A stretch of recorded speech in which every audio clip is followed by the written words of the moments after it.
Wolfpack, we are thrilled to welcome back on for the second time Mr. Grant Paulsen, who covers all things Washington sports, including the football team over on the radio at 1067 The Fan Daily. You can hear him there. Grant, thanks so much for coming on again. How are you doing today, man? You got it, Wolf. How you doing, man? Doing very good. Thank you. Thank you. We're going to dive into, like I said at the top, all things Washington football team, Grant's projections for the key players. And we'll start right at the top. The big new quarterback acquisition, Ryan Fitzpatrick, signs a 1-year, $10 million deal. The gunslinger has arrived. He's arguably my favorite value QB in fantasy right now. But I'd love to get your take. How has he looked since joining the team? And what are kind of your expectations for him and Washington with him leading the show? Yeah, I think as people should probably expect with a new quarterback and a new offense in the infancy of training camp, the reports out of camp have been up and down, but that is going to happen, and I don't really react too much to practice reports or how guys look in July at the team facility. Having said that, they've got a really good situation for him, I think, on offense. They've got an offensive line they've rebuilt with 3 new starters, including at left tackle and at right tackle. Assuming that line is what they think it is, Charles Leno coming over from the Bears where he once played in a Pro Bowl. They drafted Sam Cosmi at right tackle out of Texas. He's going to play at some point. Their left tackle starter a year ago, Cornelius Lucas, who had a good season, is getting kicked over. I think they'll be able to protect Ryan Fitzpatrick behind a line anchored by All-Pro Brandon Sheriff, who's back on a 1-year franchise tag. And then the big story really is, Wolf, I mean, they've given him some talent to throw the ball to finally. Yeah. Terry McLaurin's one of the most underrated players in the league. He is a wide receiver 1, in fantasy and reality, whatever you want to say. But on top of that, they haven't had much else. And now you've got Antonio Gibson in the backfield coming into year 2, who's going to be targeted more often in the passing game, a college wide receiver. They bring back J.D. McKissic, who caught 80 passes last year. I think his numbers will go way down as a pass catcher without Alex Smith, but he's a nice safety valve. Logan Thomas returns for his second season in Washington after a breakthrough last season where he had great counting stats. I mean, some of the best numbers among tight ends in the league in terms of, percentage of routes run and targets and catches. And on top of all of that, they brought in Curtis Samuel from Carolina, who's going to get a lot of touches and jet action, who's going to be their second leading wide receiver. They have Adam Humphries now in the slot who's going to get looks. They drafted Dyami Brown in the 3rd round. So I think Ryan Fitzpatrick's in a really good spot. He actually was quoted about a week ago as saying this is the best situation he has ever had as the guy in an offense. And he's going to push the ball down in a way that Alex Smith did not, Dwayne Haskins did not. Last year, they were very much a horizontal passing game. So that's good news for McLaurin owners. That's good news for people that are going to invest and get some shares in probably Samuel and anybody else in this wide receiver group as well. Absolutely. I agree with all that assessment. I didn't even know the line improvements as much, looking at the weaponry on top of that too. It's a great setup for him. That's great. He thinks it is as well. And last year, he, with a less ideal setup with the Dolphins, over 70% of his starts the last couple seasons with them have been top 12 quarterback numbers. So you give him this better setup. And if Scott Turner's offense resembles Norv Turner, historically always pushed that ball deep. We didn't see much of it under Alex Smith, but there could be a fantasy factory here with the Washington football team. I love it. Now they are labeling it though an open competition between him and Taylor Heinicke. Do you think that's just in name only, or is there actually a chance that Taylor Heinicke could push him for the starting job this year? It's funny you asked that. Well, if I actually asked Ron Rivera the same question when he was on my show on 1067 The Fan about a week ago at the start of camp, and he dodged it like you're dodging a dodgeball in high school gym. Having said that, it's in name only. I don't really believe this is a competition for 2 reasons. Number one, they brought Fitzpatrick in to start. I'd imagine they told him he was going to start. He makes about 10 times what Taylor Heinicke does. I'd love to tell you football's a meritocracy, but that's somewhat telling. And then on top of all of that, the Heinicke buzz around here is unbelievable, and fans love the guy because he had a big playoff game against Tampa in a losing effort, and he had a decent 4th quarter in his only other performance off the bench against Carolina in December. So the assumption is that he's, the next Kurt Warner who comes from nowhere to be great. And I just don't think that's realistic. I think that there's a reason he was out of football halfway through last season. Ryan Fitzpatrick, who No, in reality, is a different conversation than in fantasy. I'm with you. I think he'll be a nice play. I'm not convinced, that he is more than just a quick stopgap for Washington in real life, but he's better than Taylor Heineke is. I can tell you that. And I think he's going to be their starter at the beginning of the year. And if he plays well enough, he'll keep that job. Like it. And Vegas has set his line at 3,900.5 yards and 23 touchdowns. Do you like the over, the under on those? Do you think it's a fair projection? What are your thoughts? I really like the projection, frankly. So here's my question. And I guess you could hypothetically say this about any quarterback or any team. I think he'll need to play in 15 or more games to get to those numbers. I'm just not sold on that. Like, to me, Fitz makes a lot of sense on weeks where number one, that he's going to be on the field based on both health and did he have a terrible game last week, which always seems to come with him. And then number two, who the matchup is. He, to me, is like a matchup quarterback in fantasy. He may have 70% of the time that he's in the top. The other 30% is pretty ugly, oftentimes. Having said that, I guess I would take the under because I have kind of been saying to whoever would listen all offseason, I just find it hard to believe he's going to start the full year. At his age, still running around like he does. He takes shots, man, and I think he gets banged up. If you look at the last couple of years where he's been better, I think a lot of that has to do with usage in some way. I mean, he would come off the bench, outperform Tua handily in Miami, and then they'd put him right back on the bench and go back to Tua. Would he have, if you stretched him out over the course of the long season, kind of regressed to the mean? I think he probably would have. So whether it's performance or health, I think he's going to miss a few games. And for that reason, I'd go under. But I'll tell you, they base those numbers on, him playing the full year, 17 games. And I think if he plays all 17 games, he'll blow past that number. I would be really surprised if he was under that in all 17 games. I think that would be really, really difficult. Absolutely. I think that's a great point that he'll smash those if we get full 17 of Fitz, but health and performance concerns might lessen the amount of games we get from him.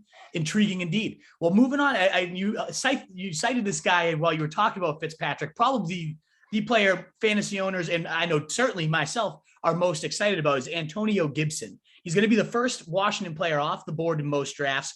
And after converting from wide receiver to running back, he still finished as the running back 14 in fantasy last year, in large part due to 11 touchdowns, seventh most in the NFL. With an early to mid-second round price, though, I think owners are expecting even more from Gibson as a sophomore. Do you think that's fair to expect more? What are you thinking for this guy in his second season? Well, I definitely think it's fair to expect more. My question with his draft positioning, just based on what you just said, then would be, how are they going to use him? Does Scott Turner want to run the ball? Does Washington want to run the ball? If they are viewing offense the way that they did last year, and it's the way that I like offense viewed, frankly, from a philosophical standpoint, I had Scott Turner on my show.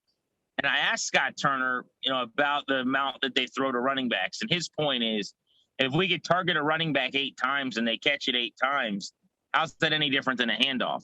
And I agree with them, right? And you're just getting them the ball in space. I think that's smart. So that's good news, I think, for Gibson as a receiver. Remember, he was a wideout at Memphis. I do think he's going to cut into the touches, the targets, the catches for McKissic, who caught 80 balls last year. So that area, the arrow's trending up. As a receiver, I think he's going to get better as a pass protector in the passing game as a running back as well. So that'll allow him to stay on the field in more passing downs than he did last year. So all of those areas I think are really, really good for PPR leagues. I guess my question in just traditional running sense, how many touches and carries is he going to get? Do they view him as a bell cow? Are they ever going to smash mouth people and just pound the football? To me, it seems like they are a team where they're only going to really commit heavy to the run when they're in front. And they did it a couple times last year when they were blowing out the Dallas Cowboys. And that was not coincidentally the 2 games where Antonio Gibson put up huge numbers, well over 100 yards, had a field day. So I think his value as a ball carrier, Wolf, is probably going to be tied directly to how many games they win, like how good they actually are. I think they're maybe a 9-10 win type team tops. But the easy answer, the quick answer would be yes, he's going to be better than he was last year because I think he's going to be more involved in the passing game. Absolutely. I think all those are great points. In fact, looking at his last year splits in wins, he averaged over 20 and a half fantasy points, given that game script, as you mentioned. Whereas in losses, he averaged 14.1. So, nearly over a touchdown difference, rather, in those splits there. So you got to hope, at least with Fitzpatrick coming in, the offense should be a little bit better. The defense certainly still looks great on paper. So hopefully those scripts do better favor him this year. And then he gets that additional receiving work that you suggested could be on par for him. I wonder, as you mentioned, he was a converted wide receiver. What was it with last year that he didn't play much, see much receiving work out of the backfield? And has he refined any, weaknesses that the staff might have identified that led him to not getting that work? Or why wasn't he used much as a receiver, I guess? Yeah, it's a great question, Wolf. I mean, what they said when asked about that, at least in season, was it's just a lot to learn. Like, he's learning the playbook and basically learning, okay, how to press this carry and hit your landmark and work with this offensive line. Now we're going to work on the route tree, and now we're going to work on making sure you can pick up all the blitzes that you're going to see. I mean, it's a lot for a rookie running back. There's a reason why, unless you're a lottery pick right at the top of the board, like an Ezekiel Elliott or a Todd Gurley or something, a lot of the times when you're a third round pick like Gibson, you kind of get eased in. And I think that was part of it, frankly. And I know it sounds silly because JD McKissic's a bit of a journeyman, but I think they love what he gave them. Yeah. He and Alex Smith particularly had a really good thing going, and he's just exceptional in that regard. So I think that they were willing to utilize. I can't specifically say and go hard in the paint on this, but with the young running backs from my time covering the beat of this football team for 4 years and covering the league, a lot of times it is just a trust thing and pass protection. I mean, we talk about the offensive line. Like, oftentimes the guy most responsible for making sure a quarterback's getting hurt is the running back. You feel like a kid running back can handle that. That's passing downs. That's third down. That's where he's going to get a lot of those targets and those catches when he kind of leaks out when nobody's coming. So I think that was a huge issue for Washington in the past, with quarterback injuries and things. I know specifically the Alex Smith broken leg play was on a play where a running back missed a block. And I just think that that's something they take seriously. And when you're a wide receiver converting to back, that's not something you've been asked to do. So I would imagine the learning curve was pretty steep. Yeah, that makes total sense. Pass protection would be a big area. We'll have to keep tracking out if there's word from camp that he's improving there. I think the early reports on Twitter suggesting that he is, at least as a route runner, showing a bit more. Pass protection, though, will be the big key. But as we like to always remind you guys, in PPR leagues, a target's worth 2.7 more points than a carry. So if that workload does get bumped up, that would be huge. And you have visions of Scott Turner. I love that quote you said, like, if we could throw it to the running back 8 times, how's that different than carries? Why wouldn't we do that? More space, all that. You think about Christian McCaffrey back over there in Carolina. So the ceiling could be limitless if that receiving work does get bumped up.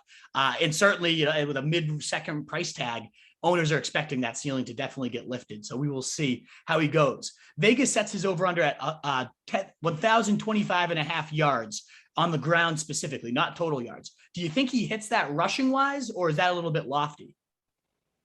No, I think with an extra game of 17 games, if he stays healthy, I think he will hit that. Because, again, I do think this team, the script will work in his favor where they're going to be ahead enough, particularly against the bad teams they play. They've got a brutal schedule. They play all 4 teams that were playing on Championship Sunday.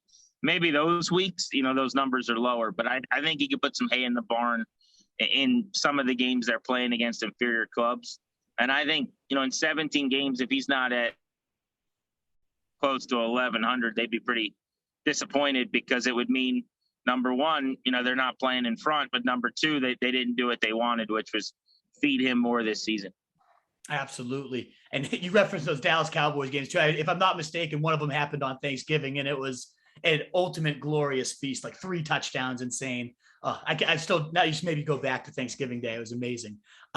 You also mentioned at the top too, while you're talking about Fitzpatrick, Terry McLaurin, who you consider a true bona fide wide receiver 1. And I'm on the same page with you. I love Terry McLaurin. He's really followed up his surprising strong rookie campaign with 87 catches, 1,118 yards, and only 4 TDs, which stands room to improve potentially, but still finished as a top 20 fantasy wide receiver in only his second season after, again, really shocking as a rookie with how well he came on. Do you think Ryan Fitzpatrick, though, could take his game to new heights? And how do you think he can continue to evolve, Terry McLaurin? Well, first of all, Fitzpatrick, I mean, you know the answer to that. Like, that guy feeds wide receivers, right? So it would be pretty shocking if Fitzpatrick isn't given McLaurin opportunities that he hasn't gotten before. You know, at practice, those guys have linked up a bunch on deep shots. McLaurin's unbelievably fast. And so he's done a lot of the dirty work at the line of scrimmage, you know, on crossers in the middle of the field. And he can do all that. He runs the complete route tree. He's going to catch bubbles and passes smoked out toward the sideline. But, I mean, this is a guy that can get behind defenders as well. And they maybe haven't tapped into that to the extent that they might like to, because Alex Smith wasn't able to, because it hasn't really been a strength of their offense. So I think you're going to see that. I think Fitz's numbers, and you know this way better than I do, I've just kind of seen these in passing, but like what he's done for wide receivers that before he gets there and after he gets there is always pretty amazing. You know, quarterbacks, they've got a kind of a way they process things. And there's certain guys that like tight ends, or, you know, in the case of Smith, you know, you're going to get, I picked up McKissic as soon as he became the starter, and, you know, you're going to get a lot of those checkdowns. Like Alex and Fitz are different guys, and Fitz is the antithesis where we're going deep and we're going out wide. We're going to the wide out. So great news for McLaurin. My only question for him, Wolf, is this. I mean, you got more mouths to feed now. So I think, you know, Curtis Samuel coming in, they're going to want to show that that was a good acquisition. I don't know that Humphreys is going to play a huge role, but he's now involved in the slot. You draft a wide receiver in the 3rd round in Brown. So there are other guys at wide receiver where he's kind of been a one-man band the last couple of years. Does that help because it takes some attention away from him defensively? Does it hurt because maybe they're spreading it around a little bit more? I think it all comes out in the wash because Fitz will throw to wideouts more anyway, and he's going to probably be about what he has been.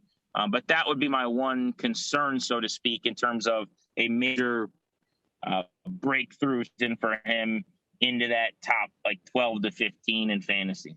Yeah, that makes total sense. And I definitely hear that. Even if the volume does shrink a little bit, I'm kind of with you where that's a wash, or if not even outdone by the fact that the QB play plus the lesser defensive attention should increase the quality of that volume. Even if it's a slightly smaller pie he's getting, I think it'll be a whole lot more delicious with Fitzpatrick slinging those. As you mentioned, Devontae Parker was a career nobody until Fitzpatrick got there. He was the number 2 wide receiver in fantasy when Fitzpatrick took over for that stretch in 2019. We've seen Mike Evans have the best seasons of his career. Brendan Marshall had the best season of his career.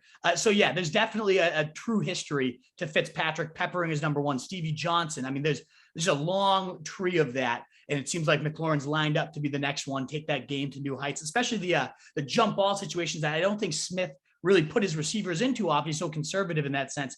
Fitzpatrick loves that. In fact, he was on the sideline telling Tua, you got to give your receivers more chances to go win those balls. I love that. I love everything about it. So 1,180 and a half yards and 6 TDs are his over-under by Vegas. What do you think that shakes out for you? Do you like the over on those?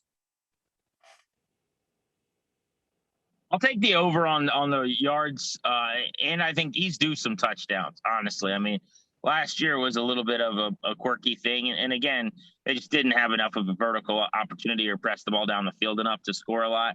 But I think you're also going to get, you talked about quality of the targets. Like, you might get some more opportunities in man one-on-one where he's got an in-breaking route and, he breaks a tackle and he can carry it 14, 16, 18 yards across the goal line. So I'll take the over on both of those for him. Yeah, I feel like that happened a lot as a rookie. A lot of those broken plays down the field, and you'd see him just suddenly go for 40 because no one else could catch up to him after one broken tackle. And I'm hoping a lot more of that comes back this year with lesser defensive attention. And one of the guys drawing attention will be Curtis Samuel. You mentioned they want to prove he was a good acquisition. He's probably the number 2. I would guess, at least. I'm interested to hear your take on him. He carries over from Rivera's days over in Carolina. How do you expect him to fit over here with Rivera and Scott Turner's offense? I think he'll fit well. I mean, as you said, they've had him before. They targeted him in free agency as a priority guy, and they wanted him because they know how dynamic he can be. I mean, the one thing I would say is, and this is just a hunch from talking to the coaches on air about usage and seeing how they used him compared to what Carolina did with him last year. And Curtis in the slot way more by Matt Rule last year than by Scott Turner and Ron Rivera. And he had way more targets, catches, yards, those types of things. But what Turner would tell you, and I think what they get frustrated by when people talk about how he was better last year, better yards per touch, more touchdowns with them, not particularly close. I think they're going to go back to him on the outside a lot more. Really what they want him for is they want positionless football. They're looking for like that Sean McVay jet action constantly. They're going to give him carries a lot, I think, both as a jet guy and then also in the backfield at times as a back. So I would expect maybe a little bit less than the industry on receiving from him, perhaps, because I think they're going to line him up all over the place and decoy him some, and then also, use him as a ball carrier too. But I think that part of his game might surprise people, like how involved he is in that regard. Yeah, very intriguing indeed. We did see a little bit more of that under the new regime in Carolina last year. I think, in fact, he was behind only Stephon Diggs in terms of total touches because they were generating so many of those quick screens and backfield touches and things. So it'll be intriguing to see if they continue to use him in those creative ways. His receiving line by Vegas was at 700.5 and 4.5 touchdowns. What do you think about those lines? I would take slight unders, I guess, because I think it's hard to go over with everyone. So yeah. I would say, he's in like a high 50s catch, 600 some yard kind of range as a receiver. I think they're going to utilize Logan Thomas pretty heavily. So that's another mouth to feed. I think, as I said, they, Gibson, McKissic, whoever else catching the ball to the backfield might take some of those away. But I think they're going to look for quality with those targets. The only way I could see that being an over is if they're smoking him the football, in short yardage on bubbles and things, like you said, at the line of scrimmage, like they did in Carolina. But I would reiterate, though, that I think he's going to get more carries, end arounds, jets, even as a back, Ty Montgomery style than people probably think. Intriguing. Yeah. So total yardage might hit that, but receiving specific could be. I would definitely say total yardage over. Receiving, maybe not. Gotcha. You mentioned another one of those big mouths to feed. They do. It's weird. In football team, we haven't had this many weapons to cover in a while. And now suddenly we got multiple people that we need to talk about. And that includes Logan Thomas at tight end. You mentioned that's a big mouth to feed. And certainly last year, he was fed quite regularly. 110 targets, was third at the position for tight ends, as well as receptions at 72. He finished as the tight end 4 in fantasy after, again, converted from a QB. Nobody really he was on very few people's radars. We talked about him as a sleeper that you could maybe take in your last rounds, but check him on the waiver wire. And ended up being a complete season changer for fantasy overs. Do you think he can carry over and build on that 766 yard, 6 TD season? Do you think those numbers regress a little bit? What are your thoughts on Logan Thomas this year? I think he can duplicate. I mean, I really do. They love this guy. They're very high on him growing, getting better. They just extended him for 3 years and about $21 million. And they think there's, number one, they like that there's very little tread on the tires at the position. As you know, as you said, he's drafted as a quarterback. On top of that, and maybe more importantly, they look at the growth last season, which was his first full season actually on the grass, getting targets, getting to learn and grow. And they think, the numbers, counting stats wise, at least bear it out, but they thought he was one of the better tight ends in the league in the second half of the year. So they're going to involve him. They're going to target him. They're going to design plays for him. I think he's in for another 70-ish catches and very similar numbers to last year. He's a red zone threat too. I mean, this guy's huge. He wins jump balls. He's the guy they go to in their offense on some of those like fades where they design man coverage and kind of sling the ball out wide to go get a rebound, so to speak, go up and box people out. So, yeah, I think he's going to have a really similar season to what he had last year. He actually got off to a pretty slow start and still put up those numbers. So I wouldn't be surprised if he spreads it out a little more consistently for fantasy owners as well. Oh, I'd love to hear that, especially because it seems like owners are thinking he's a fluke or not fully buying in yet, because he's fallen all the way to tight end 10 or so in fantasy drafts, right around round 9, 10, 11. I think it's insane value. I absolutely love it. I'm with you. And I also love these over-unders on him. 600.5 yards, 4.5 TDs. Based on what you're saying, I think I know where you lean. But what are your thoughts on those? Yeah, I would go over on those just because I think he's probably in that 70 catch range, typically probably right around 10 yards per catch. So, he's not going for 1,000 or anything crazy like that. I mean, this is not a Darren Waller, Travis Kelce player. He's just not that dynamic. But I think he can win contested balls, and they're going to involve him. I think he could be their number 2 receiver this year behind McLaurin in terms of volume. So I'll go over. I love it. The last couple weapons I want to talk about, one was J.D. McKissic. You already mentioned you think he might dip a bit, and he had 110 targets last year. That was number 1 among running backs and second in terms of running back receiving yardage with nearly 600 yards. You thought he's going to get a little bit of his work at least taken. Do you think it's going to be drastic enough that he's not even an asset at all in fantasy? Because that's where he's getting drafted right now. People are seeming to assume he's going to be completely erased. Do you think that's the case? Gibson's going to completely take over? Or what do you think of McKissic after last year's explosion? Yeah, that's my concern, is that he pretty much will be irrelevant. I went and got him in a dynasty league when Smith took over, and I won a fantasy championship last year. And I kind of laugh and say that he's the reason why. I mean, he was catching like 10 balls a week for a few weeks in the playoffs for me. It was kind of ridiculous. It's going to be a considerably smaller role. I really believe that. In terms of just being on the field, number 1, and then number 2, again, Alex Smith was just, he get snap, look for McKissic, throw the ball to him. The numbers that stand out to me in this regard are, and I don't have them in front of me, but Alex Smith was like dead last in the NFL at throwing the ball shy of the sticks. He did it 20% more than anybody else. And Ryan Fitzpatrick is always one of the top guys in the leagues at throwing the ball beyond the sticks.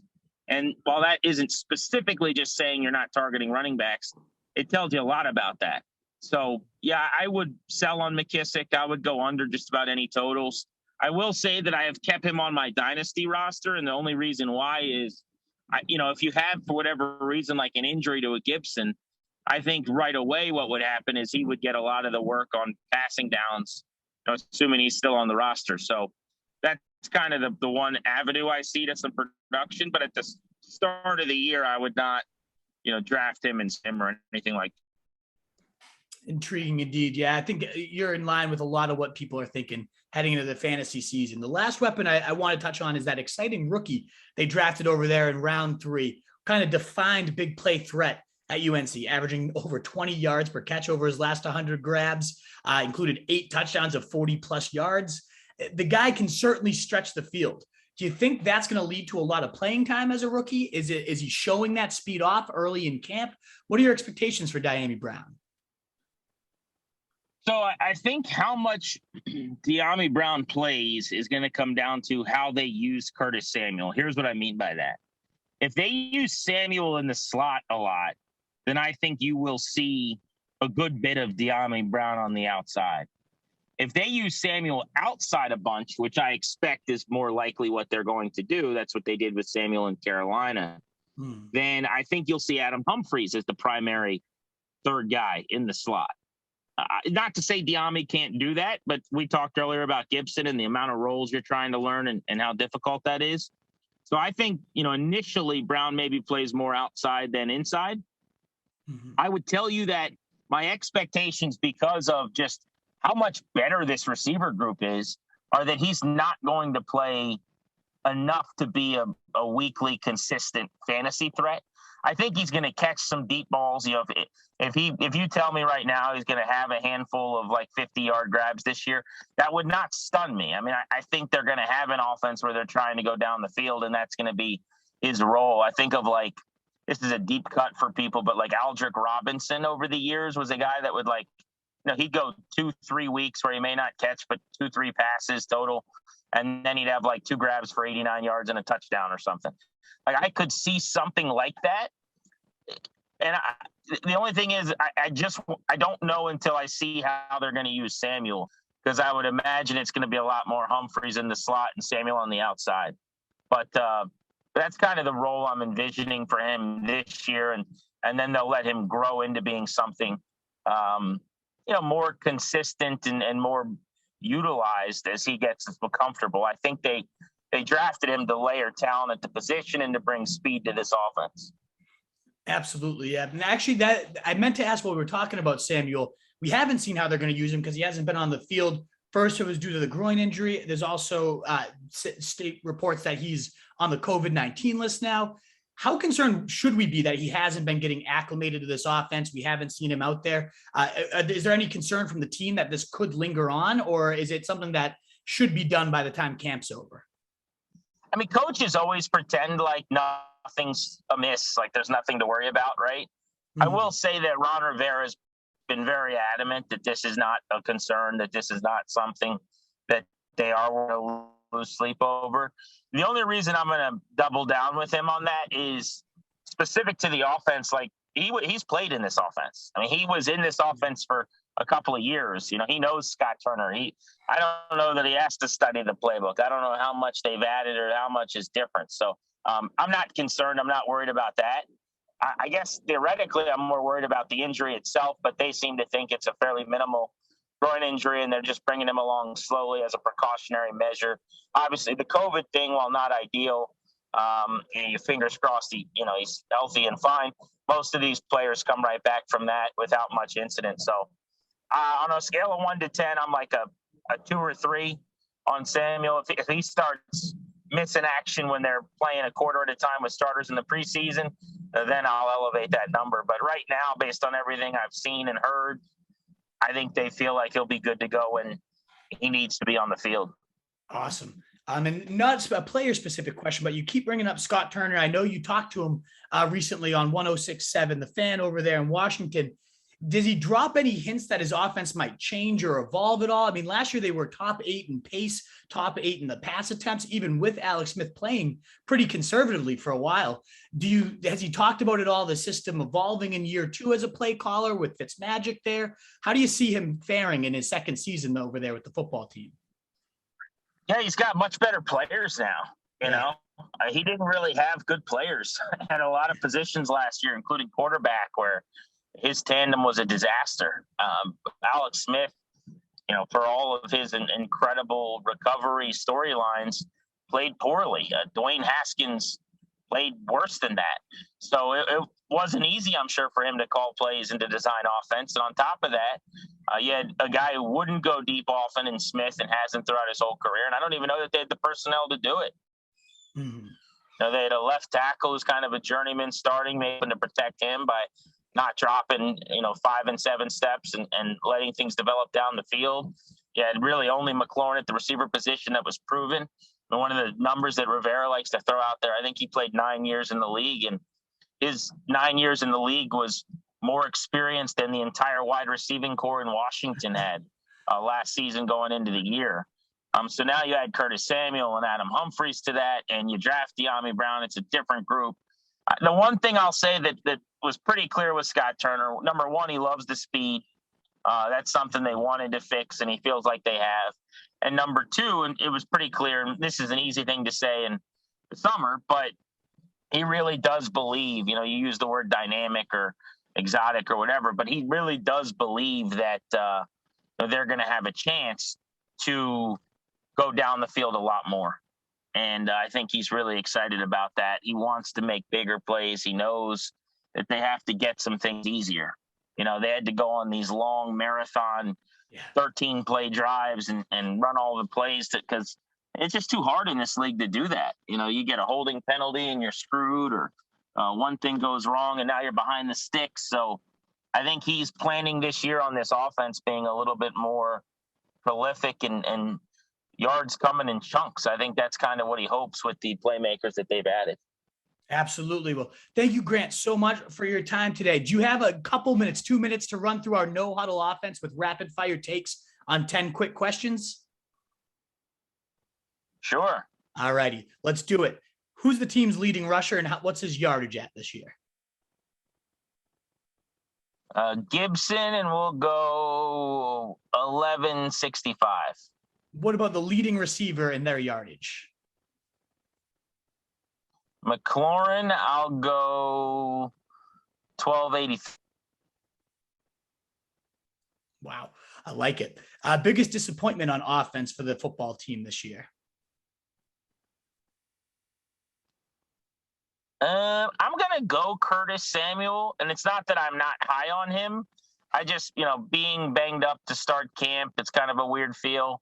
And again, they got a lot going on as they're trying to implement him, and people are talking like he's going to, be one of the biggest weapons in the conference. So I'll say Samuel. Who do you think's the biggest surprise or breakout player on this team? It's a good question. I will say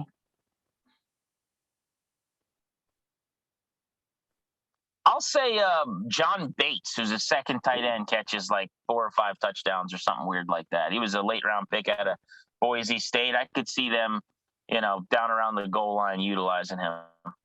Intriguing. What do you consider the biggest strengths of the football team?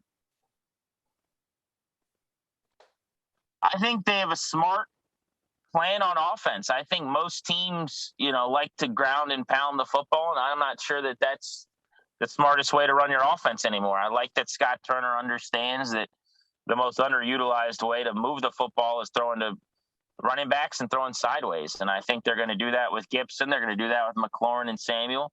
I think that's a strength. And I also think Alex Smith is going to take shots down the field when they get the right defensive looks. Indeed. And what about their biggest weakness as a team? Their biggest weakness is going to be that they're playing a first place schedule, and they're playing a way harder collection of quarterbacks based on winning the division last year when they weren't really a division winning team. And they were kind of a pretend champion. I hate to say that, but they were 7-9. That normally doesn't win the East. They won the East, and now up a weight class, and I think that could catch up to them. What about, you've already kind of hinted at this, that you do play fantasy. Are you typically pretty good? No, I would say I'm not. When I was on the beat, I was particularly terrible because that's like a 70-hour-a-week gig. I've gotten better again now that I'm in studio doing talk shows and I'm not on the beat because I can follow everybody else rather than just being at practice all day. Mm-hmm. But no, I'm too active, in the sense of like I'm always I think I'm about to find like the player that's going to break out and probably overthink it too much. Gotcha. What's the football team's record this year? I'm going to say 10-7 because 9-8 would be too boring. And what about where do you see them finishing in the division and conference? I think they make the playoffs as a wild card. I think either by way of a tiebreaker or maybe a game behind Dallas wins 11 games, something like that. And I think I'll say they're out within the first couple of rounds. I don't see them getting like an NFC championship game or anything like that. And the Washington football team will win the Super Bowl when ...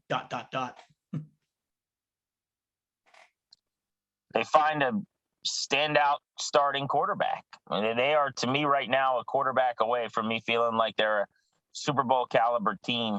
And Ryan Fitzpatrick will be a decent little stopgap perhaps to upgrade them over what they've been mired in since Kirk Cousins left. But this is not championship level. I mean, there's a reason why his teams have not made the playoffs or gone on playoff runs. So I would say when they get the quarterback that has been eluding them for my entire lifetime, 30 plus years. Right. Exactly. Awesome, Grant. Well, thank you again so much for your time, your insight. Why don't you remind our listeners where they can find your work and anything you'd like to promote? Yeah, absolutely. My show is on 106.7 The Fan in DC every single day. They can listen via the Odyssey app. We talk all things NFL and football team every single day. I have a lot of fun doing it. And I'm on Twitter at Grant H. Paulsen if you want to check out a bunch of the gigs I do and different things that I post there. Awesome. Well, thanks again so much. I always offer to at the end, if you have any burning fantasy questions right now, feel free to ask them now. I know you have we've been emailing, chatting back and forth. Is there any burning questions or like keeper wise or anything on the top of your mind at the moment? That is a good question. I actually have a couple, but I got to look at my roster and probably hit you up and email you. Please do. I'd be more than happy throughout the offseason, however I can help you. That'd be a joy of mine to be able to give you some advice after how much help you gave us with this football team preview. Thanks again, Grant, so much. I hope you have a great rest of your week, man. Yeah, I'll expect a text today. I will be hitting you up today. I appreciate you, Wolf. Thank you, buddy. Awesome. Thank you as well, Grant. Have a good rest of the day.